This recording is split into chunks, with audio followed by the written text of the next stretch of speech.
Good day, YouTubers. So today we will be tackling some of the burning questions that people are asking about Central Oregon as they consider either just coming to visit or maybe even a move here.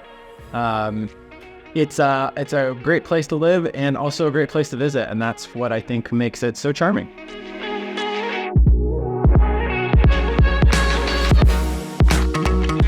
So if you're considering relocating to Central Oregon or Bend, Oregon, so you're going to hear Bend, Oregon and Central Oregon together. Bend, Oregon is obviously where we are, where I'm sitting right now. Central Oregon is Redmond, Prineville, Lapine, Sisters, Sun River, kind of the surrounding area that is central to Oregon. We get 300 days a year of sun. We also get a lot of snow. Not a ton of rain, but we do still get some. Like I said, I get a lot of questions, but I decided to create an Ask Me Anything series, and here's kind of the top 5 questions that most people ask. So I figured, why not create a YouTube video about it, and then hopefully you guys will find it, you can watch it, answer any questions, and you can message me directly in the comments below, and we can have a chat about it. Okay, so the first question that I get is, what's up with the weather? So just like I said in the intro, we get 300 days a year of sun. I believe we get around 2 feet a year of snow and about 12 inches a year of rain. So not a ton of rain, a lot of sunshine, a lot of snow. If you could see outside right now, you would see a lot of smoke as it is late August of 2023. And as usual, we start to get some wildfires that are in the area, and the wind blows through, and it moves in the area and just kind of hangs out for a minute. So a lot of sunshine, and it's great. It's kind of in the high 90s today, was in the hundreds last week. So this time of year it just gets very, very hot. We sit kind of, Bend in Central Oregon sits right at the base of the Cascade Mountain Range. So a lot of that moisture from the ocean that moves this direction gets blocked by the mountain range. So all the moisture stays on that side, which is why the valley gets a ton of rain. We are considered the high desert at 3,500 feet, so we sit elevated, and yeah, we have a lot of desert land, but we also have a lot of trees as well. So kind of the best of both worlds, where it has that dry feel, dry hot feel. It's not overly humid, but the temperature swing is pretty big. So it could be 98 tonight, but 60, or 98 today, but 60 degrees tonight. So it's kind of cool. I like it personally. I've lived in Hawaii. I've lived in Colorado. I've lived in the valley, and personally, I like this weather the best. It just feels better. So you enjoy it more. You like the temperature swings. Got to put a hoodie on at night. So yeah, you get to enjoy the 4 seasons here. Truly, for those of you that have not had an opportunity to visit Bend feels a lot like Boulder. I've been there. It's got some Tahoe vibes, Park City vibes. I think Park City's probably closest to it. It's with its elevation, it's just that kind of dry feel. So yeah, for those of you that have never been here but have visited those places, the weather does feel a lot like that. So another question I get is, why do they call it the High Lakes? So there's a very specific reason why they call it the High Lakes. We are sitting at 3,500 feet. If you head about 12 to 15 miles west, you're actually climbing the mountain range where a ton of the lakes sit. And there is about a dozen. When you head out of town, there's a sign that shows about a dozen lakes and how far away they are and their mileage and all that. So when you're heading out of town on Century Drive through Bend and you look at that, you can see that, Elk Lake is 16 miles up or whatever, I don't really recall. But up there, that's where you have a ton of camping and hiking and lakes to paddleboard on. And so they call it the High Lakes because 1, we're at elevation, and 2, there's a ton of lakes up in that area. And I'll just rattle it off. There's a collection of those lakes. So you have Elk Lake, Devil's Lake, Todd Lake, Spark Lake, Cultus Lake, Lava Lake, Little Lava, Wikia, Cream Perry, Davis, the Twin Lakes.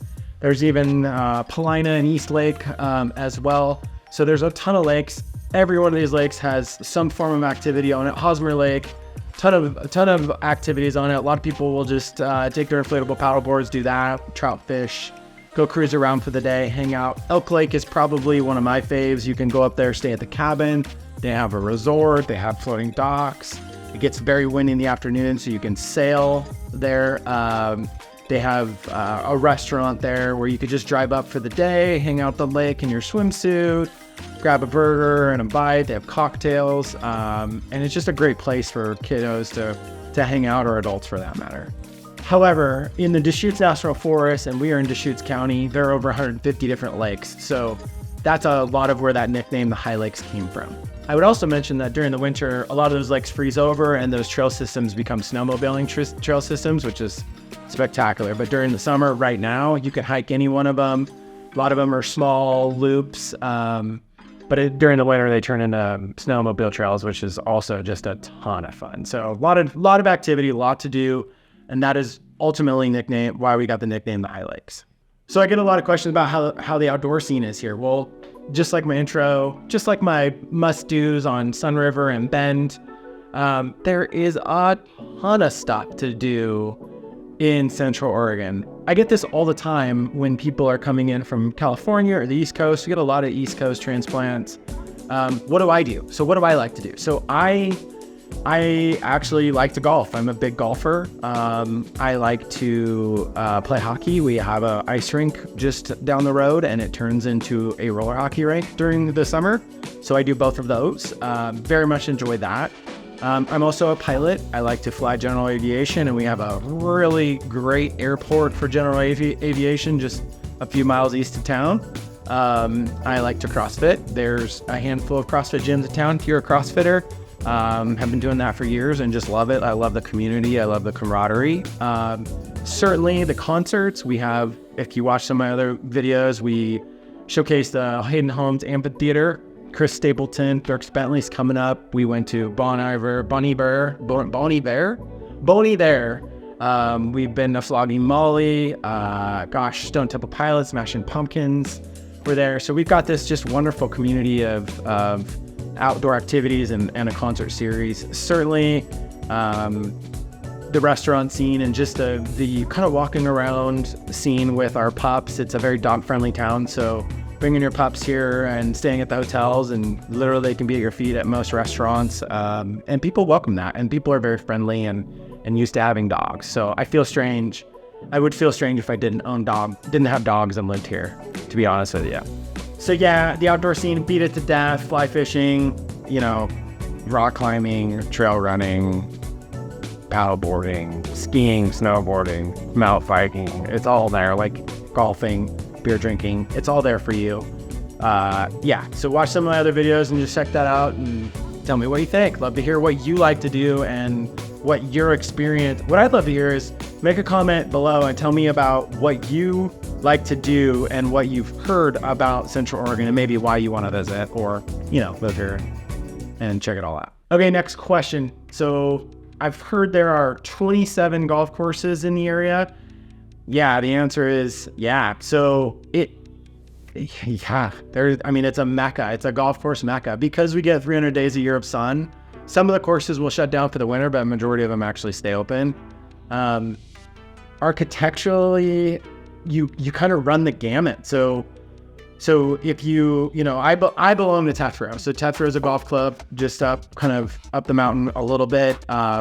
If you are like to clip a speaker in and not tuck your shirt in and ride one of those scooters type, this link style course is a little bit hard, a little bit more difficult than most, but fun, very relaxed vibe, young crowd. I love it. I enjoy it. It's a hard course, but at the same time, they just have very relaxed vibes. If you want to go to somewhere that's maybe a little more tucked in shirt, more classic golf course feel, Crosswater, spectacular course.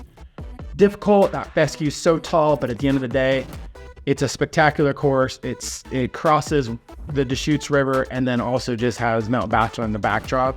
It's a classic course. It might even be one of the top 100 in the country. So you've got that. And then for all of you pilot golfers like I am, I would recommend flying into the Bend Airport, staying in Juniper Preserve, which is 2 miles outside the airport. And it's just an oasis. It's in the middle of the desert. You have to drive 2 miles straight into the desert to land at this just beautiful oasis of Fazio and a Nicholas course, and spectacular residential homes around it. There's a hotel, multiple restaurants. Even one of the courses has a cave. Like, it's really, really cool. So for those of you that are pilots that are wanting to just come in for the day, something I personally enjoy is flying to a place and then golfing. Fly in here, stay the night here, golf cup courses, hop back in your plane, fly home. Sick. I think I might even do another video on that one. So we've got desert, woods, link style, loose, tight. It's just a great place for golf and an absolute mecca just because of how much sun we get on a annual basis. So check it out, golfers. Maybe I'll do another video just on golf courses as well. So, beer capital of the world. What? No way it is. It's called Beertown, USA. I don't know if it's beer capital of the world, but we have 27 breweries. I think we have 27 golf courses. 26, we have 26 craft breweries in the area. I mean, what else is there? I love beer. Beer's great. Beer does not agree with me that well, but I certainly love the taste of beer. So I don't even know what else to say. Beer is just, it's great. And yeah, we have turned into a bit of an incubator for new startups that are breweries. Kind of anchored around the entire Bend scene is Deschutes Brewery. So most of you, if you're beer drinkers, have heard of Deschutes Brewery. That is the anchor of the town, and like Strange Brew, if you've ever watched the movie Strange Brew with Moranis, Take Off You Hoser, the brewery kind of sits elevated over the town. You've got the loony bin and the brewery. Sorry, I'm getting on a tangent. But anyways, you've got that over the town. That's kind of the way Deschutes. It sits up and looks out over the river, and the whole town was built around it. And it's world famous. And the other things that, the other breweries that you've got locally, Boneyard Brewing is a great one. One of my favorite things to do, here's something you should do. So what we like to do, my wife and I and our pups, is we'll go to Crux Brewery. It sits a little bit elevated, and it stares right at Mount Bachelor and the Three Sisters, the Cascade Mountain Range. And what you do is you go there, you get one of their badass beers, one of their pills, grab your pups. They have food carts, and they just have a big old open space where dogs are welcome, and you sit there and you just watch the sunset. Spectacular. Make sure you do that. So as far as breweries go, again, that's a whole bro weekend yourself. You could spend an entire weekend just going and visiting breweries, and you wouldn't get through all of them. So that's in and of itself an activity to do. So check it out. That was my top 5. You get a bonus question. So I get this a lot. So when you come into town, or Central Oregon in general, there's a noticeable scent, and that's the scent is juniper. So we are in I wouldn't call it the juniper capital of the world, because I feel like I've overused that statement, but there's a ton of juniper trees in this area, and the western juniper is native to Oregon. They're cool. They're everywhere. As I look around, they're all around us. I think I have like 30 on my property alone. They're not easy to climb. They have a ton of scent. They drop juniper berries. And they're not really that pretty with regard to trees, but they're cool in their own right? A ton of water. But the juniper tree, so yeah, it's native to our area. The western juniper is native to our area, and it's kind of referenced as a weed. So we call it, a very large weed. It's a beautiful, I wouldn't say beautiful, it's a tree in our area, and it's covered in the Central Oregon area. But at the end of the day, the smell that you're smelling, the scent that you smell when you come into town, is the juniper berry. So that's the juniper tree, and I love that. I would say my favorite thing about the juniper tree is the scent that it gives off in this town. It always gives a very kind of fresh, clean. It feels like everyone's Febreze the air in Central Oregon. So not today because it's so smoky, but usually on a nice cold, crisp fall morning, you can smell it, and it's just spectacular. So anywho, let's wrap this up. Bend, Oregon, come visit it. Come check it out. We are a great place. Like, subscribe, comment below your thoughts on if you visited Bend or if you want to visit Bend, and happy to share my thoughts with you. Appreciate you guys. Hope you have a great day. Thanks for watching.